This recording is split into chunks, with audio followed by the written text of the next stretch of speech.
If I'd told you roughly 550 days ago that 550 days from now, the United States will have been stripped of its AAA credit rating, it would have been denied credit from most blue chip lenders as a result of its catastrophic level of indebtedness and its increasing inability to repay that debt. Trillions of dollars every year have to be paid out by the United States in interest payments. And these are banknotes that they simply don't have. And so they print many, many more. And because they're merely printing them, and that fewer and fewer people are using them as a reserve currency, and less economic activity is taking place in that debased currency, the problem keeps on getting worse, compounding itself at every turn. The AA might soon be a single A, and soon no one would lend money to the United States at all. And yet Joe Biden, whistling in the dark, continues to send gigantic tranches of American taxpayers' money to the regime in Kiev, even though the mass media, which told us for most of the last 550 days that Russia was losing, Ukraine was winning, that Russia was using cannibalized parts from washing machines for its military materiel, the mass media that told us that women were leaning out of windows in Kiev and throwing jars of tomatoes and knocking out Russian ordnance with them on a daily basis, that told us Russian warship F-off, that told us the ghost of Kiev was destroying Russian power. Now, the same media, without even a scintilla of an explanation of its U-turn, is telling us that Ukraine is losing, that for every 100 yards they are advancing towards tiny villages that not even any Ukrainian has ever heard of, is costing them literally thousands of lives and limbs, life's blood and mental health, which will destroy the Ukrainian people, possibly forever, certainly for many, many decades. That same media that encouraged all this madness, this insanity, is now universally recording that Ukraine's summer counter-offensive has comprehensively failed. Worse, that the Russians are on the advance, that new and greater reinforcements on the Russian side are arriving at the front, and they are advancing through Ukrainian lines like a knife through butter.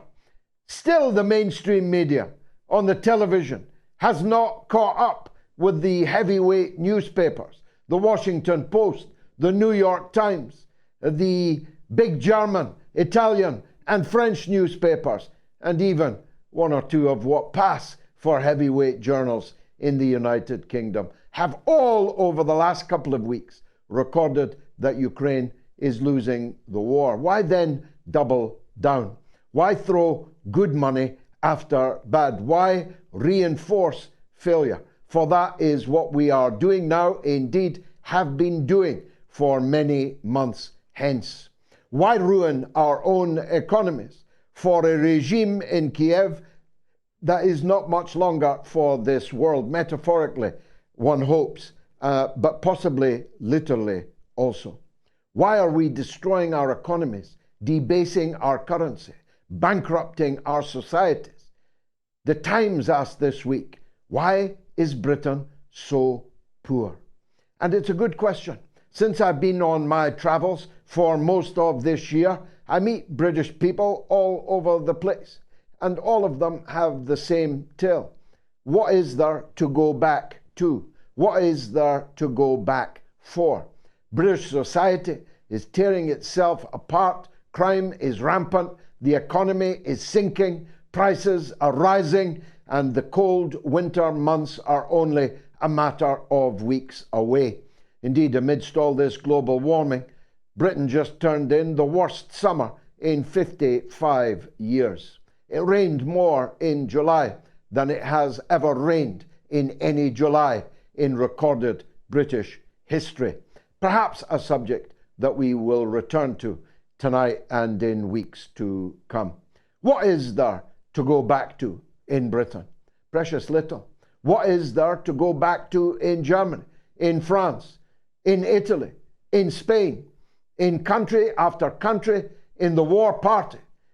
The governments are falling, the credibility of the political system collapsing, in tune, in synchronicity with the falling economic numbers. Britain will be in recession. Germany is already in recession. The United States is staying out of recession by the aforementioned tactic of printing unlimited dollar bills worth less with every bill that rolls off the press. The West is sinking.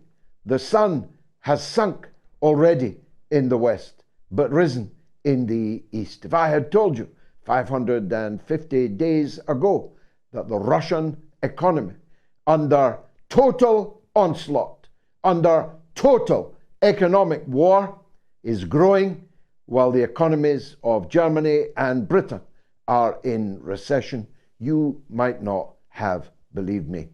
But you should have, because it's exactly what I predicted. I'm not saying that out of any vainglory, believe me. But it's about time people took into account that on all of the big questions of the last 25 years, I and people like me have been right, and the experts, the ministers, the pundits, the correspondents, the pontificators on radio and television have been comprehensively wrong. I paid for being right with my job.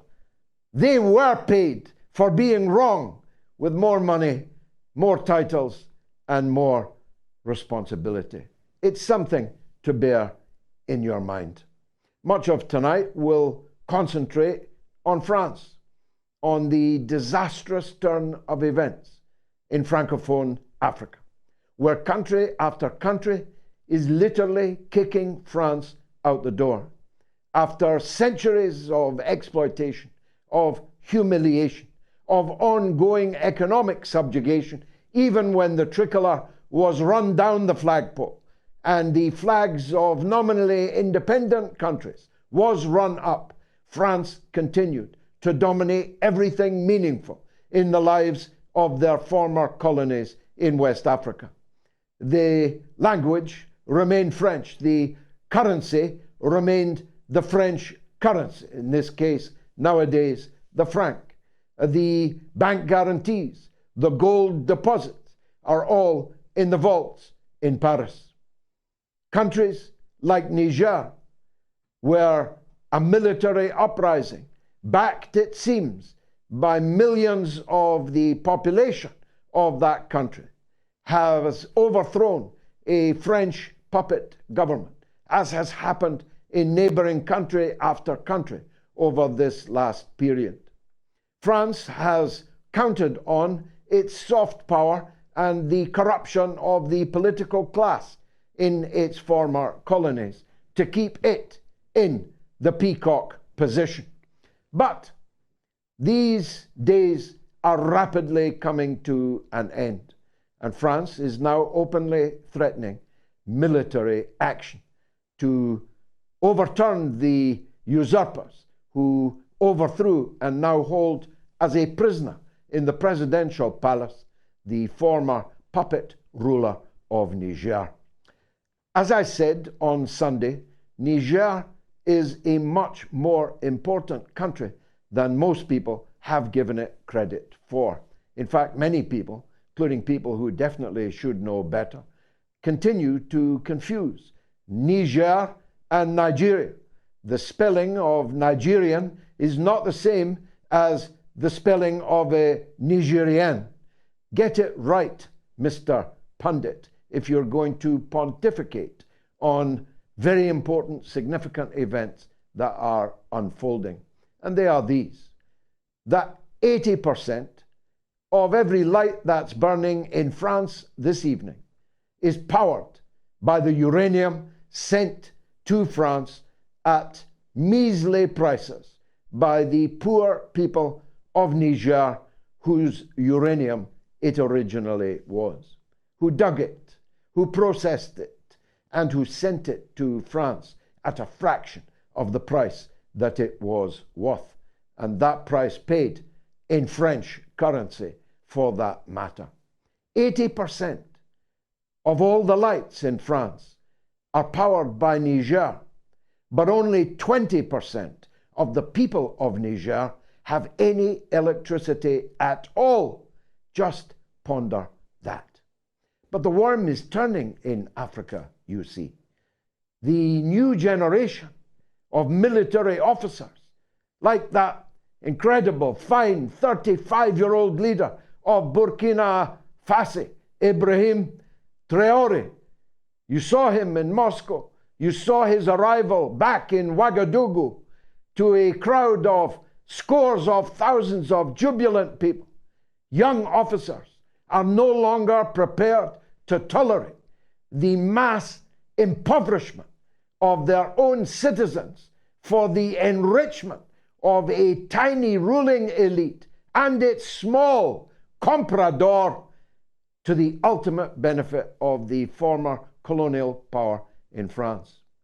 So if France has recourse to military action to overturn the outcome of the uprising in Niger, they may be biting off far more than they can chew.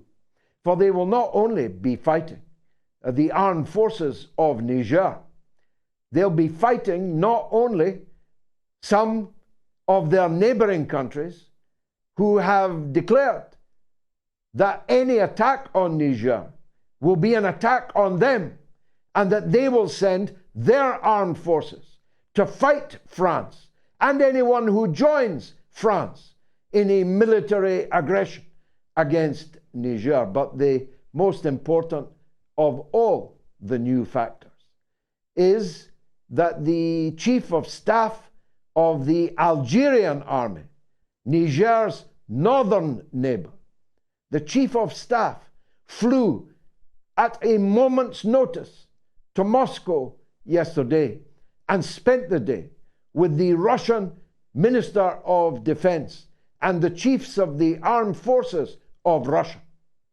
Algeria has a long, long friendship with Russia, going back to the days when the French were murdering Algerians in Algeria and in Paris, when the Algerian people were forced to give up the lives of more than 1 million of their people to achieve their independence from a French colonial situation in which France pretended that Algeria was literally, actually, a part of France, even though it was in Africa.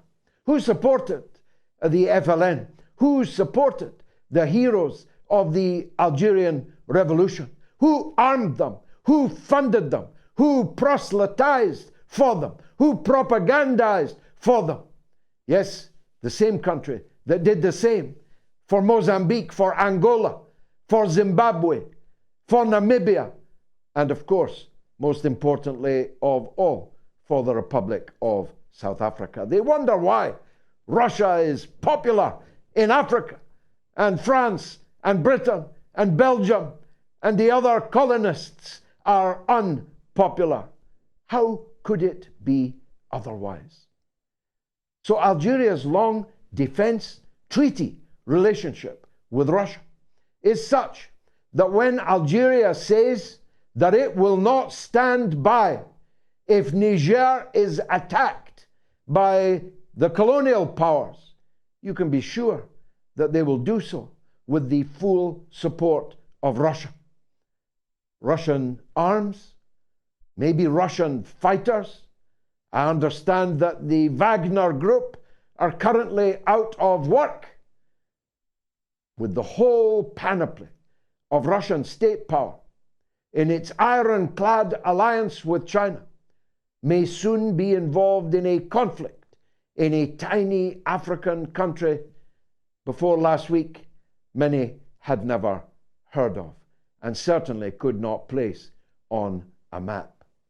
So World War III might not be triggered in the Persian Gulf, might not be triggered in the Straits of Taiwan, might not be triggered on the steppe in the Ukraine. It might, after all, be triggered in Africa, in West Africa, where the proxy ECOWAS, the armed forces of the West African states, controlled, organized, and funded by the United States and France, end up at war with their neighbors, backed by Russia. Another new flashpoint arising in the world. And finally, we'll be talking tonight about what's left. I no longer describe myself as left because what people have been led to believe, led mainly by the so-called left themselves, to define a leftism which has nothing to do with me, neither I to do with it. Nowadays, being left means supporting the European Union. That's right, Fortress Europe, that sees thousands drown in the Mediterranean before they will allow the walls of their fortress to be breached. The European Union, where the national minimum wage of 12 of the members of the European Union is less than 500 euros per month. Do you know that the minimum wage in Bulgaria, a member of the European Union, averages at 289 euros per month? No wonder, when it was possible to do so, so many Bulgarians came to live and work in my own country of Britain. No wonder Bulgaria has been left with so few of its finest, strongest, most economically active citizens, for they have had to go elsewhere in the EU to live. Nowadays, being left is to support that organization run by the unelected bureaucrats in Brussels and by the plutocrats of the European Central Bank. Being left today means supporting NATO and the American proxy war against Ukraine. Being left today means hating Russia, hating China, and increasingly, by extension, hating its friends, their friends and allies around the world. Before you know it, nobody on the left will have even a good word to say about Hugo Chavez. Oh, wait, that has already happened. Being left today means being obsessed, infatuated, not with economic issues, with bread and butter issues, issues of wealth and power and the redistribution of both, being obsessed not by the material conditions of the mass of the people, the working people, no, being obsessed with the rights of hairy-assed grown men to get their kit off in front of our sisters, our daughters, and our wives in changing rooms, in Primark, or in swimming pools and gymnasium clubs. It is to be obsessed by sex, gender, and race. Well, if that's left, I've left the left. But there's an important new book which makes the case that the left will have to begin again at the beginning. We'll be talking to one of the authors. So, apologies for being 2 minutes late in going to this break, but I'll be right back, I promise.